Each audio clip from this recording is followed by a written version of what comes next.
우리 다시 한번 마음을 다짐하겠습니다. 주여 말씀하옵소서. 말씀대로 지켜가는 우리 모두가 되기를 축복합니다. 오늘 설교의 제목은 거듭난 새 사람을 입으라. 거듭난 새 사람을 입으라. 무더운 여름날에 밭에서 열심히 일을 했습니다.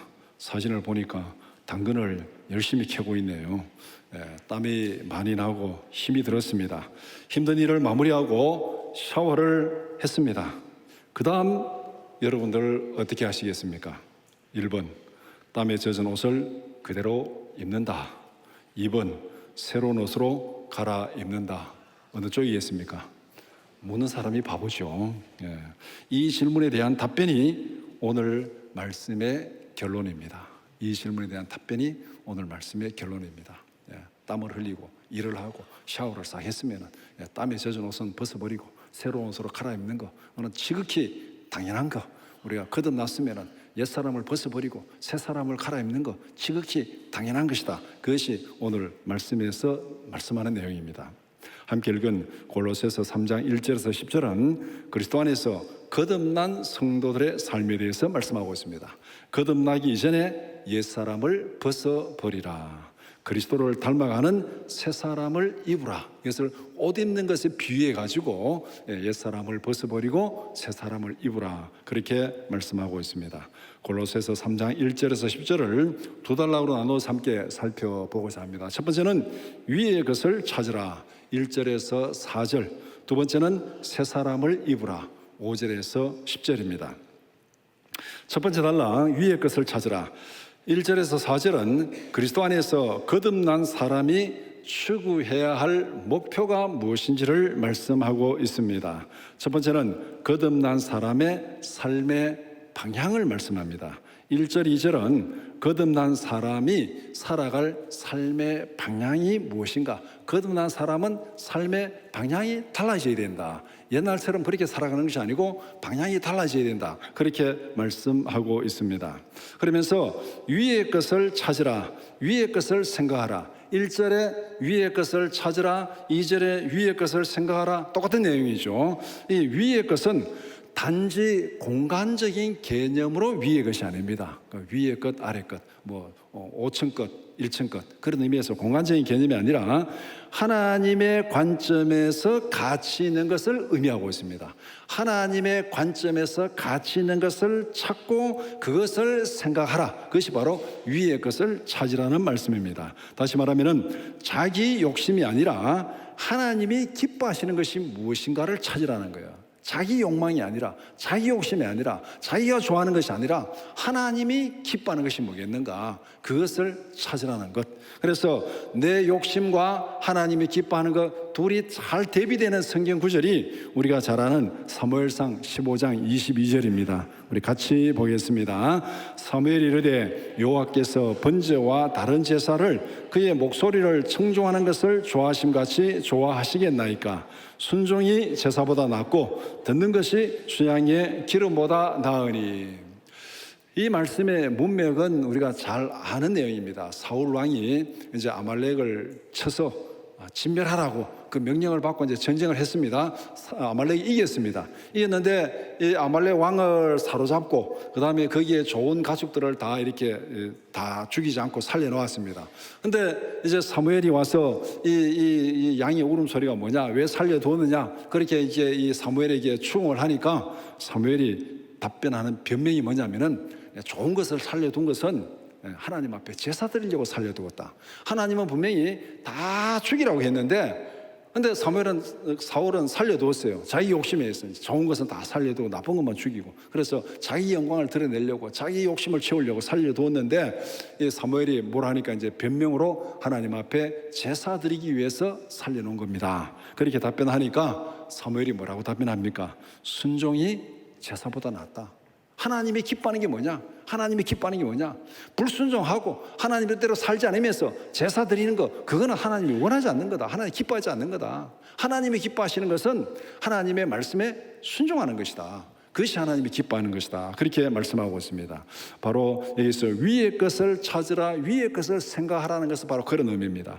내 욕심이 아니라, 내가 좋아하는 것이 아니라 하나님이 기뻐하시는 것이 무엇인가, 그것을 찾고 생각하고 그렇게 살아가라는 말씀입니다. 거듭남은 과거의 사건으로 끝나는 것이 아닙니다. 과거에 한 번 일어나는 단회적인 사건으로 끝나는 거 아니에요. 나는 과거에 거듭났으니까 끝. 그것이 아니라 거듭남은 생각과 삶의 방향을 바꾸는 것입니다. 생각과 삶의 방향을 바꾸는 것이니까 이제는 변화된 방향으로 살아가야 되는 것이죠. 그러니까 거듭남은 내 옛날에 거듭났어, 그걸로 끝이 아니라 삶의 방향을 바꾸는 것이니까 이제는 바뀌어진 방향으로 살아가는 것, 그런 의미에서 거듭남은 지금 나의 삶 속에 계속 영향을 미치고 있는 것입니다. 자기 중심에서 예수님 중심으로 방향을 전환하는 것, 이것이 바로 거듭난 것입니다. 그래서 거듭난 사람은 가치의 우선순위가 바뀌어야 됩니다. 그전에 좋아했던 것, 그보다 지금 예수 안에서 삶의 방향을 바꾸고 나니까 모든 생각이 달라지는 것이고 삶의 모습이 달라지는 것이고 지금 가치의 우선순위, 좋아하는 것, 가치 있는 것이 달라지는 것입니다. 세상의 가치가 아니라 하나님의 가치의 우선순위를 두라. 이것 역시 위의 것을 찾으라, 위의 것을 생각하라, 그 내용입니다. 이런 의미를 바울 사도는 빌립보서 3장 7절 9절에서 이렇게 말씀하고 있습니다. 같이 보겠습니다.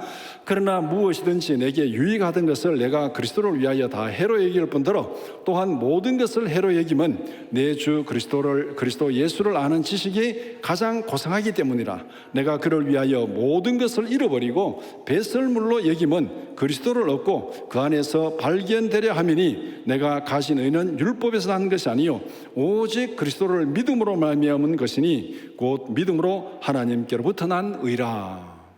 생각이 예수 안에서 이렇게 파괴졌다는 거예요.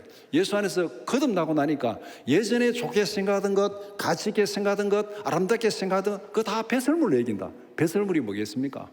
여러분 아침에 일어나서 화장실 가서 볼일 보는 거, 그거 다 배설물이에요. 그게 아까워요? 물 내리기가 아깝습니까? 그냥 뒤도 안 돌아보고 물 딱 내리잖아요. 음식 쓰레기 같은 게 이 배설물이에요. 과거에 예수 믿기 전에 내가 가치 있고 내가 좋게 생각하는 모든 것이 예수를 믿고 보니까 그거는 다 배설물과 같다. 그렇게 말씀합니다. 바로 거듭난 사람은 이런 면에서 가치의 우선순위가 바뀌어져야 된다. 세상의 가치가 아니라 하나님이 기뻐하는 것, 하나님이 귀하게 생각하는 것, 그 가치의 우선순위를 둬야 된다. 이것이 바로 위의 것을 찾으라, 위의 것을 생각하라는 말씀의 의미입니다. 두 번째는 거듭난 생명의 근원이 어딘지를 말씀하고 있습니다. 3절, 4절은 거듭난 사람이 이 생명을 누려야 되는데 그 생명이 어디에 있고 그 생명을 어디에서 누리는지 그것을 말씀하는 것이 3절, 4절 내용입니다. 현재 신부는 죽었다. 3절에서 그렇게 말합니다. 옛사람은 죽었고 새 생명은 그리스도 안에 감추어져 있다. 이것이 지금 현재 거듭난 우리의 모습입니다. 옛사람은 십자가에서 죽었습니다. 죄에 대해서는 죽었습니다. 그런데 우리는 거듭났습니다. 그런데 이 거듭난 것이, 이 거듭난 생명이 예수 그리스도 안에 감추어져 있습니다. 이것이 지금 막 눈에 확 보이게 드러나지 않습니다. 예를 들면은 예수 믿고 거듭난 사람하고 예수 안 믿고 거듭나지 않은 사람이 같이 지하철을 타고 옆에 앉아 있습니다. 표시 납니까? 표시 안 나잖아요. 누가 거듭났는지 누가 거듭나지 않은지 표시 안 납니다. 근데 분명히 거듭난 사람이 있고 거듭나지 않은 사람이 있어요. 왜 표시 안 나냐면은 그 거듭난 생명이 예수 안에 지금은 감추어져 있다. 그렇게 말하고 있습니다. 세상이 알지 못하는 영적인 생명을 가지고 있다. 거듭난 사람은 예수 안에서 세상이 알지 못하는 영적인 생명을 가지고 있다. 이런 모습을 마태복음 13장 44절에서 천국은 마치 이와 같다고 말씀하고 있습니다. 같이 보겠습니다. 천국은 마치 밭에 감추인 보화와 같으니 사람이 이를 발견한 후 숨겨두고 기뻐하며 돌아가서 자기의 소유를 다 팔아 그 밭을 샀느니라.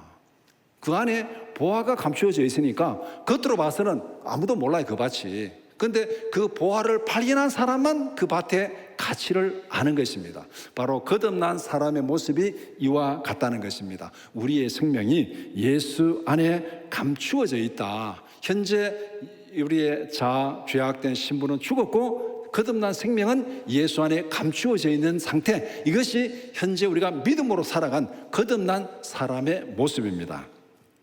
그 다음에 영광 중에 나타날 미래의 소망이 있습니다. 4절에 이 생명은 그리스도 안에 감추어져 있던 생명이 영광 중에 드러나리라. 그리스도 안에서 누리는 영원한 기쁨이 우리의 구원의 완성입니다. 현재 이 땅에 살아가는 이것이 우리의 구원의 완성이 아니고, 우리의 구원의 완성은 예수 안에서 영원한 생명을 누리며 영원히 기뻐하는 것, 그것이 우리의 구원의 완성인데, 그 구원의 완성은 예수 안에서 장차 드러나리라. 우리는 바로 그 소망을 가지고 살아가는 것입니다. 생명의 근원이신 그리스도께 초점을 맞춰야 됩니다. 우리의 모든 관심은 어디에 있어야 됩니까? 예수께 있어야 돼요. 예수께. 왜냐하면 그 안에 우리의 생명이 있고, 그 안에 우리의 영원한 생명이 감추어져 있고, 그 안에서 우리가 영원한 생명의 기쁨을 누리기 때문에 우리의 모든 관심은 예수님께 맞춰져 있어야 됩니다. 미래의 영광을 바라보면서 현재 고난을 극복하라. 미래의 그 영광을 바라보면서 현재 고난 가운데서도 기뻐하고 즐거워하라. 그 이유가 바로 여기에 있습니다. 빌립보서 3장 19절에서 21절 같이 보겠습니다. 그들의 마침은 멸망이요 그들의 신은 배요 그 영광은 그들의 부끄러움이 있고 땅의 일을 생각하는 자라. 그러나 우리의 시민권은 하늘에 있는지라. 그이로부터 구원하는 자 곧 주 예수 그리스도를 기다리노니 그는 만물을 자기에게 복종하게 하실 수 있는 자의 역사로 우리의 낮은 몸을 자기 영광의 몸의 형체와 같이 변하게 하시리라. 우리의 지금 죽을 수밖에 없는 몸, 질병에 노출되어 있는 몸, 아픈 이 몸, 이것을 영광스러운 몸으로 바꿔줄 분이 누굽니까?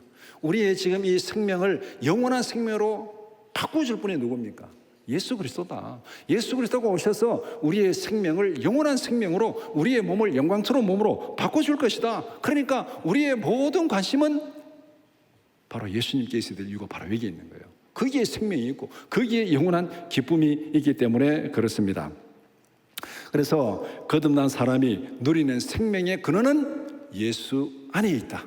예수님께 생명이 감춰져 있고 그 생명이 드러날 것이고 예수 안에서 그 생명의 영광을 누리게 될 것이다. 그러니까 우리의 모든 관심은 예수님께 초점이 맞춰져 있어야 된다. 이것이 바로 위의 것을 찾으라는 말씀의 의미입니다.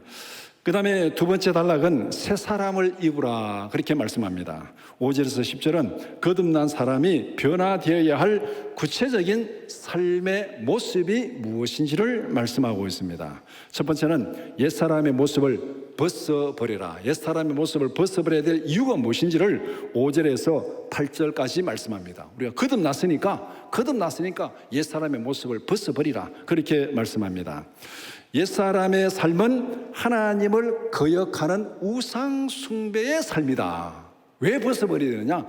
옛사람의 삶은 하나님께 순종하는 것이 아니라 하나님께 거역하는 우상 숭배의 삶이다. 땅에 속한 지체가 행하는 일들을 5절에서 나열하고 있습니다. 거기에 나열된 항목 하나하나가 다 하나님 앞에 거역하는 것이고 불순종하는 것이고 하나님 앞에 우상 숭배하는 것이고 하나님과 원수가 되는 그런 삶을 살아가고 있습니다. 모두가 하나님을 거역하고 자기 만족을 추구하는 것, 이것이 바로 우상 숭배다. 우상 숭배가 뭡니까? 하나님보다 더 사랑하는 것, 하나님보다 더 귀히 여기는 것, 그건 다 우상이에요. 그러니까 자기의 만족, 자기 욕심이 제일 중심에 있으니까, 하나님보다 자기 만족, 자기 욕심이 중심에 있으니까 이게 바로 우상 숭배다. 그러니까 옛사람은 하나님을 거역하는 우상 숭배의 삶을 살고 있다. 그렇기 때문에 옛사람을 벗어버려야 된다고 말하고 있습니다. 그 다음에 6절에서는 옛사람의 행동은 하나님의 진노를 초래한다. 그렇게 우상 숭배하며 자기 욕심을 채우며 살아가도 괜찮으면 문제가 없는데, 그렇게 살아가면은 하나님의 진노를 초래하고 하나님의 심판을 당하게 된다는 겁니다. 육체를 통해 나타난 죄는 하나님의 심판을 초래합니다. 그렇기 때문에 세상에 속한 죄의 습관과 욕망을 단호하게 벗어버리라. 그 벗어버리지 않으면은 하나님의 심판을 당한다. 진노가 쏟아진다. 이거는 쉽게 말하면 우리 옷에 불이 붙었습니다. 옷에 불이 붙으면 어떻게 되겠습니까? 빨리 벗어서 집어 던져야 되는 것이죠. 그거 그냥 미정미정하고 입고 있다가는 다 불에 타 죽는 겁니다. 바로 그와 마찬가지로 옛 사람의 행동은 하나님의 진노를 초래하는 것이다. 그 진노를 초래하는 그 심판의 자리에서 빨리 벗어나고 빨리 그 길을 탈출해야 되는데 그 사건을 생생하게 말씀하고 있는 것이 창세기 19장 15절에 17절입니다. 같이 보겠습니다. 동틀 때에 천사가 롯을 제초가 이르되 일어나 여기에 있는 내 아내와 두 딸을 이끌어내라. 이 성의 죄악 중에 함께 멸망할까 하노라. 그러나 롯이 지체하며 그 사람들이 롯의 손과 그 아내의 손과 두 딸의 손을 잡아 인도하여 성 밖에 두니 여호와께서 그에게 자비를 더하심이었더라. 그 사람들이 그들을 밖으로 이끌어낸 후에 이르되 도망하여 생명을 보존하라. 돌아보거나 들에 머물지 말고 산으로 도망하여 멸망함을 면하라. 소돔 고모라가 지금 하나님이 심판하기로 작정하고 지금 심판 임박했는데 이 롯과 그의 가족들이 소돔 고모라의 이 매력이 너무 많아가지고 떠나지 않고 미적미적하고 있는 거예요. 하나님의 천사가 급한 거죠. 하나님이 이 성을 심판한다, 불로 태운다, 빨리 떠나라, 빨리 떠나라, 여기 머물면 죽는다. 그래도 지금 롯과 그 가족들이 미련이 남아가지고 머뭇머뭇하니까 천사들이 손을 잡고 억지로 꺼내는 거예요.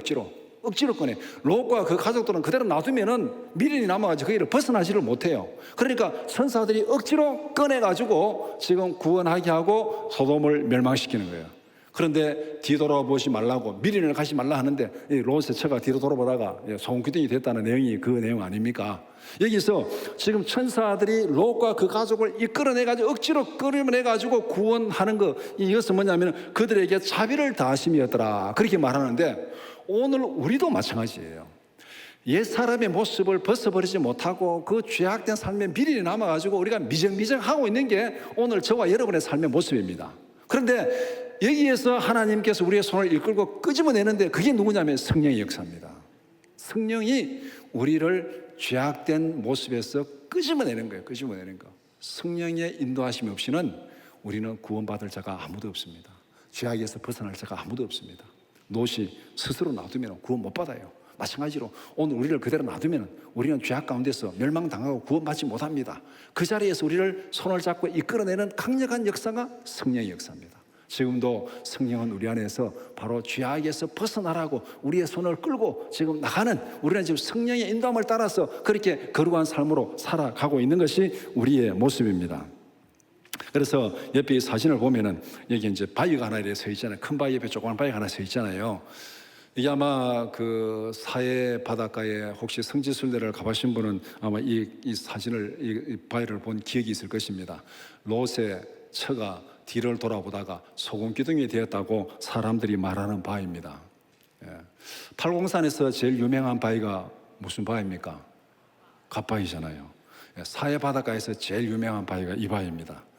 롯의 처가 소금 기둥이 되었다고 그렇게 사람들이 말하고 있습니다. 미련을 버려라. 하나님의 진노를 초래하는 거기에 대해서는 미련을 버리라. 거기 미적거리다는 죽는다는 것을 지금 여기서 말씀하고 있습니다. 이제는 그리스도 안에서 새로운 피조물이 되었다. 새로운 피조물이 되었다. 7절 8절 말씀. 과거에 죄악된 삶에서 완전히 벗어나라는 겁니다. 새로운 사람이 되었으니까, 새로운 피조물이 되었으니까. 그래서 이걸 간단히 말한, 앞에서 말한 대로 땀 흘리면서 일을 하다가 깨끗이 샤워를 했으니까 이제는 땀에 젖은 옷을 벗어버리라. 이것이 바로 옛사람을 벗어버려야 될 이유입니다. 거듭난 사람이 우리의 옛날 죄악된 습관을 벗어버려야 될 이유가 뭐냐? 우리는 지금 깨끗이 샤워를 했다. 거듭났으니까, 새 사람이 되었으니까 옛날에 땀 젖은 거, 죄악에 물든 거 벗어버리라. 너무나도 당연한 거죠. 그 다음에 두 번째는 새 사람을 입어야 할 이유를 말씀합니다. 9절에서 10절은 거듭난 사람이 거룩한 삶을 살아야 될 이유를 설명하고 있습니다. 첫 번째는 거듭난 사람은 옛사람과 그 행위를 벗어버렸다고 말하고 있습니다. 옛사람은 하나님 없이 멸망으로 달려가는 삶이었습니다. 옛사람은 그리스도와 함께 십자가에 못 박았습니다. 죄악된 우리의 모든 삶은 그리스도와 함께 십자가에 못 박았다. 앞에서 옛사람의 모습은 다 이렇게 하나님을 거역하고 우상 숭배하고 하나님의 진노를 초래하는 그런 삶이었는데 이제 우리는 그것을 벗어버리고 그 모든 죄악된 모습은 예수님의 십자가에 함께 못 박아버렸습니다. 우리는 그리스도 안에서 새로운 피조물이 되었습니다.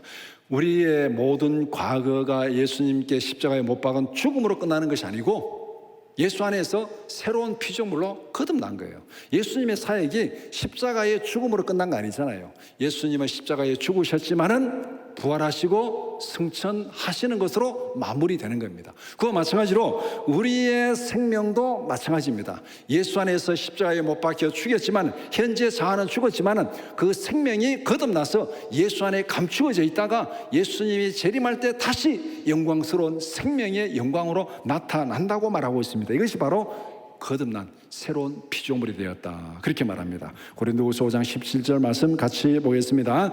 그런즉 누구든지 그리스도 안에 있으면 새로운 피조물이라 이전 것은 지나갔으니 보라 새 것이 되었도다. 예수 안에서 우리가 새 것이 되었다고 그렇게 말합니다. 그러니까 변화된 신분에 맞는 새로운 옷을 입으라는 겁니다. 이것이 바로 새 사람을 입어야 될 이유입니다. 우리의 신분이, 존재가 완전히 달라졌으니까 변화된 신분에 맞는 새 옷을 입으라, 새로운 삶의 옷을 입으라고 말씀합니다.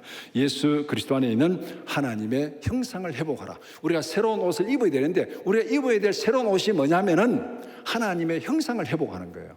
하나님께서 인간을 창조할 때 하나님의 형상대로 창조했습니다. 하나님의 형상대로 창조되기 때문에 우리는 하나님과 교제할 수 있고 하나님과 소통할 수 있고 찬양하고 예배하고 하나님과 동행하고 에덴 동산에 사는가 그렇게 살아갈 수 있는 그런 존재로 창조되었는데 아담이 범죄함으로 인해서 이 형상이 깨어진 거예요. 하나님과 소통이 끊어지고 에덴에서 쫓겨나고 하나님과 원수가 되고 진노 아래 있는 이런 상태가 된 거예요. 그러니까 이제 우리가 새로운 피조물이 되었으니까 그리스도 안에서 회복된 하나님의 형상을 입으라고 회복하라고 그렇게 말합니다. 이제는 그리스도의 성품을 따라 생각하고 그리스도의 성품을 따라 행동하라. 하나님이 기뻐하는, 하나님과 함께 동행하는 그 생각, 그 행동을 하라고 그렇게 말씀하고 있습니다. 에베소서 4장 13절에서 15절 같이 보겠습니다. 우리가 다 하나님의 아들을 믿는 것과 아는 일에 하나가 되어 온전한 사람을 이루어 그리스도의 장성한 분량이 충만한 데까지 이르리니 이는 우리가 이제부터 어린아이가 되지 아니하여 사람의 속임수와 간사한 유혹에 빠져 온갖 교훈의 풍조에 밀려 요동하지 않게 하려 함이라. 오직 사랑 안에서 참된 것을 하여 범사에 그에게까지 자랄지라. 그는 머리니 곧 그리스도라. 범사에 그에게까지 자라라. 예수님을 닮아가라는 거예요. 예수 안에서 우리에게 보여준 하나님의 형상을 닮아가라. 그것이 우리가 새롭게 입어야 될 새 사람이라고 말씀하고 있습니다. 성령의 인도하심을 따라서 예수 그리스도를 닮아가는 삶, 이것이 바로 성화의 과정입니다. 거룩한 삶은 한 번의 사건으로 끝나는 것이 아니고 계속 되어지는 과정에 있습니다. 예수 안에서 거듭났고 예수님을 닮아가고 그 생명이 예수님과 함께 영광성 가운데 나타날 때 우리는 그 영광을 누리며 즐거워하며 기뻐하는 것. 그래서 새 사람을 입는 것은 예수 안에서 거듭난 형상을 회복하는 것, 예수님을 닮아가는 것, 예수님의 모습을 닮아가는 그 삶이 우리가 거룩하게 살아가는 성화의 과정입니다. 말씀을 정리해 봅시다. 그리스도 안에서 거듭났으니까 위의 것을 생각하라, 그렇게 말씀합니다. 삶의 중심과 가치를 하나님 나라의 가치에 두라는 겁니다. 방향이 달라진 거예요. 땅의 것만 계속 바라보고 땅의 것만 계속 거기에 몰두하다가 이제 거듭났으니까 우리의 방향을 딱 바꿔서 하늘의 것, 위의 것, 하나님의 나라의 것으로 삶의 방향을 바꾸라는 겁니다. 그리스도를 표대로 삼고 영원한 것을 바라보며 살아가라. 왜? 우리가 거듭났으니까. 위의 것을 생각하라. 땅의 것을 생각하지 말고, 멸망하는 걸 생각하지 말고 영원한 것, 하나님이 기뻐하는 것, 그것을 생각하라고 말씀합니다. 거듭나기 이전에 옛사람의 습관을 벗어버리라고 말씀합니다. 죄악된 본성과 욕망을 단호히 끊어버려야 됩니다. 하나님의 진노를 유발하는 행동은 철저하게 버려야 됩니다. 옷에 불이 붙었는데 입고 있을 이유가 없잖아요. 미적거리면 타서 죽습니다. 빨리 벗어버려야 되는 거예요. 우리가 이 죄악된 모든 습관, 죄악된 모든 옛사람은 하나님의 진노를 초래하는 거예요. 그렇기 때문에 옛사람의 모습을 단호하게 벗어버리라. 미적거리다가 롯의 처처럼 소금 기둥이 되지 말고 소돔 고모라가 멸망할 때 빨리 그곳을 떠나라고 오늘도 성령은 우리에게 계속 경고하고 성령이 이끌어 가십니다. 거듭난 새로운 피조물답게 거룩하게 살아라. 예수 안에 있는 하나님의 형상을 닮아가라고 말씀합니다. 우리는 예수 그리스도를 닮아가는 과정에 있습니다. 과정에. 지금 어떻게 보면 우리는 지금 공사 중에 있습니다. 건물을 지을 때 이제 공사를 시작했습니다. 우리가 지금 새로 거듭나서 공사가 시작되었어요. 거듭났다는 것은 이제 건축으로 얘기하면은 이제 이 모든 설계도를 그리고 이제 구청에 건축허가가 떨어져 가지고 이제 공사 시작했습니다. 그런데 공사 중에 있습니다. 아직까지 공사가 완성되지는 않았습니다. 공사장 가보세요. 다 앞에 완성되었을 때 건물 조감도 딱 이렇게 그려놓고 지금 이 건축 개요 쭉 설명하고 지금 공사 시작하고 있잖아요. 그러니까 우리는 지금 그런 상태입니다. 우리가 앞으로 완성된 구원의 모습이 뭔지를 이제 예수 그리스도 안에 있는 감춰진 생명을 딱 그림으로 그려놓고 그 다음에 우리가 이제 공사가 이렇게 시작되고 언제쯤 완성될 거다 공사 개요를 딱 설명해놓고 지금 우리가 살아가는 그 모습이 예수 안에서 거듭난 자로 거룩하게 살아가는 우리의 삶의 모습입니다. 이런 모습을 빌립보서 3장 12절에서 14절 이렇게 말씀하고 있습니다. 함께 보겠습니다. 내가 이미 얻었다함도 아니요 온전히 이루었다함도 아니라 오직 내가 그리스도 예수께 잡힌 바 된 그것을 잡으려고 달려가노라. 형제들아 나는 아직 내가 잡은 줄로 여기지 아니하고 오직 한 일 즉 뒤에 있는 것은 잊어버리고 앞에 있는 것을 잡으려고 표대를 향하여 그리스도 예수 안에서 하나님이 위에서 부르신 부름의 상을 위하여 달려가노라. 이것이 지금 우리가 믿음으로 살아가는 삶의 과정입니다. 우리는 거듭났으니까 하나님 앞에 호명을 받았어요. 오너라 지금 호명을 받고 지금 달려가는 거예요. 하나님이 위에서 부르신 부름의 상을 받기 위해서 달려가는 공사 중에 있는 과정 중에 있는 그것이 우리가 믿음으로 거룩하게 살아가는 성화의 삶을 살아가는 것입니다. 예수 안에서 누릴 영원한 영광을 바라보면서 예수님을 닮아가는 우리 모두가 되기를 주님의 이름으로 축원합니다.